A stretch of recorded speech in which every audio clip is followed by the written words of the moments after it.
Hola chicos, ¿cómo están? Estoy grabando este video para enseñarles cómo son los sonidos de las letras en portugués. ¿Vamos? Entonces, como ustedes pueden ver aquí en la pantalla, tenemos las letras y sus sonidos, ¿verdad? Empecemos con la letra A. Letra A. Básicamente es el mismo sonido que en español, solamente que en algunas palabras a veces puede ser que el sonido sea como más nasal, como que sale más por la nariz el aire. Pero es algo muy sutil, ¿bien? Entonces, abacate, amar, abacaxi, ¿bien? Ven que suena muy casi igual. Después tenemos letra B. B. Para hacer este sonido, tenemos que comprimir los labios hacia adentro y después soltar el aire como que explotando el aire para afuera, haciendo B, B, B. ¿Ven?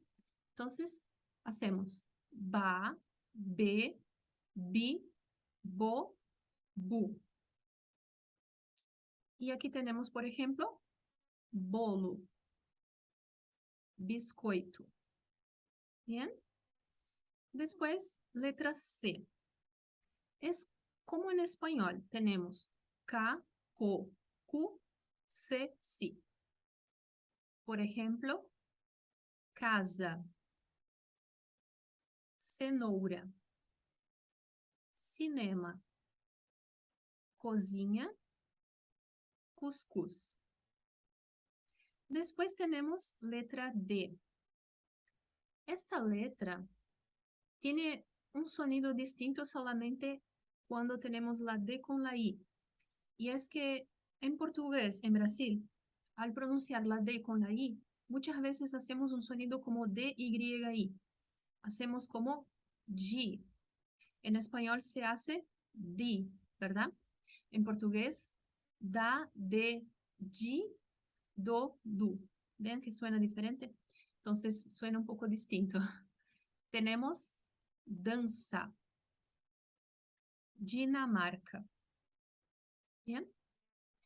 Después tenemos la E, letra E.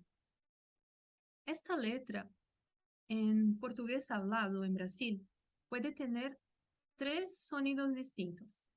Entonces, básicamente tenemos, cuando una palabra termina con la letra E, es muy común que al pronunciarla hacemos sonido de I en esta E.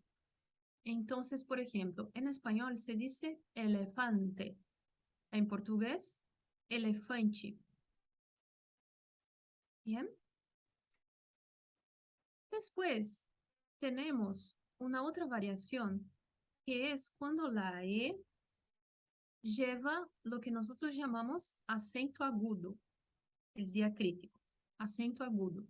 Entonces, cuando tenemos eso en portugués, nosotros convertimos la letra E en E.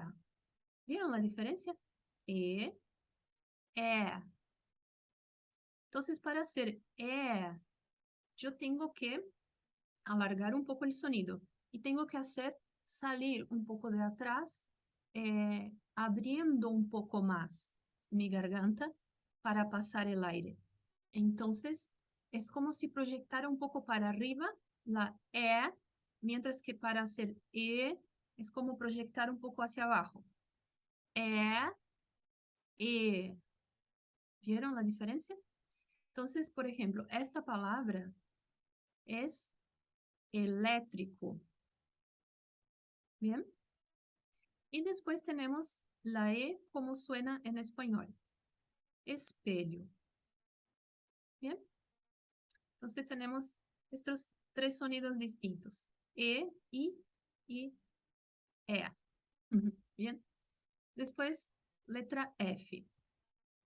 Esta letra tiene el sonido igual al sonido en español.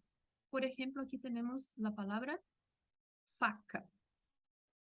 Faca. Muy bien, entonces por hoy son estas letras las que vamos a ver solamente. A, B, C, D, E, F.